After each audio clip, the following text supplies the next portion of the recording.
Bienvenue dans Feu de connaissance, le podcast qui éclaire les arcanes de la culture administrative et de la sécurité civile à travers l'actualité. Alors qu'une proposition de loi constitutionnelle vise à supprimer la Cour de justice de la République, Feu de connaissance revient dans cet épisode sur le rôle, la composition et le fonctionnement de cette juridiction française d'exception. À l'issue d'un procès, la Cour de justice de la République a relaxé le ministre de la Justice, Éric Dupond-Moretti, mercredi 29 novembre 2023.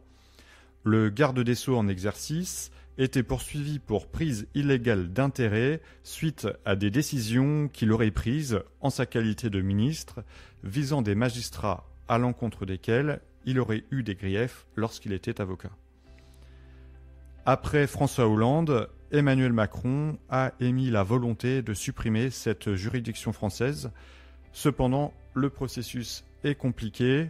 Il faut changer la Constitution, convaincre 60% des parlementaires, les sénateurs et les députés réunis en Congrès, ou convaincre les Français en leur demandant de trancher directement dans un référendum.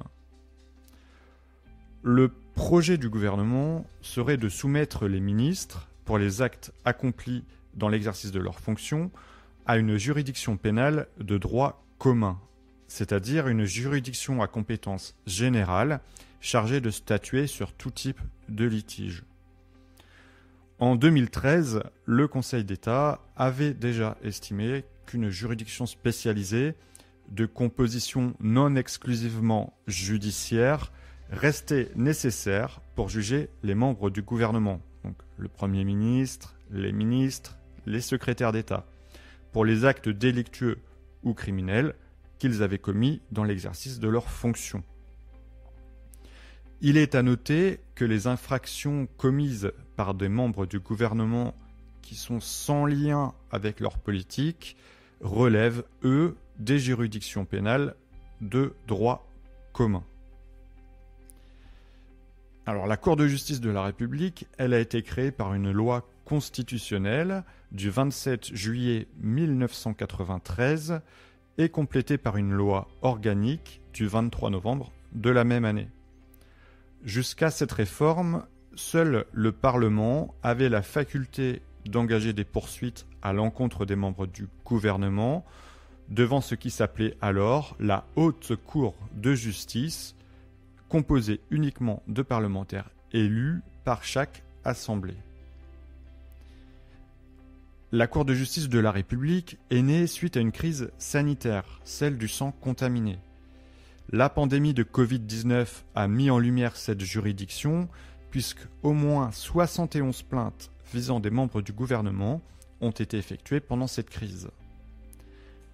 Elle est composée de 15 juges, 12 parlementaires, 6 qui sont élus par l'Assemblée nationale, 6 qui sont élus par le Sénat.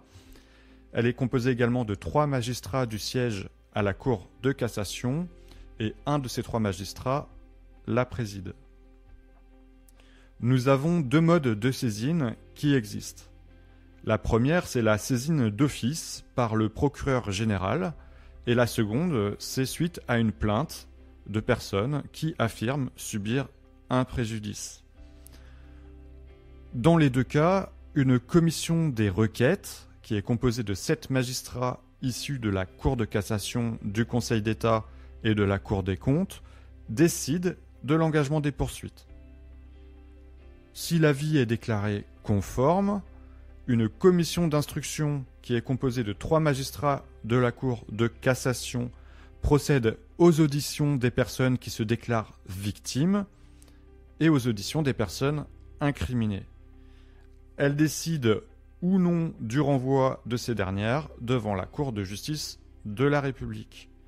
Enfin, la formation de jugement, qui est composée, comme nous l'avons dit, de 3 magistrats et de 12 parlementaires, se prononce à la majorité absolue et à bulletin secret sur la culpabilité du prévenu, puis, en cas de culpabilité, sur l'application de la peine infligée. Son arrêt peut faire l'objet d'un pourvoi en cassation. En cas de rejet de ces décisions, la Cour doit être recomposée avant de rejuger l'affaire.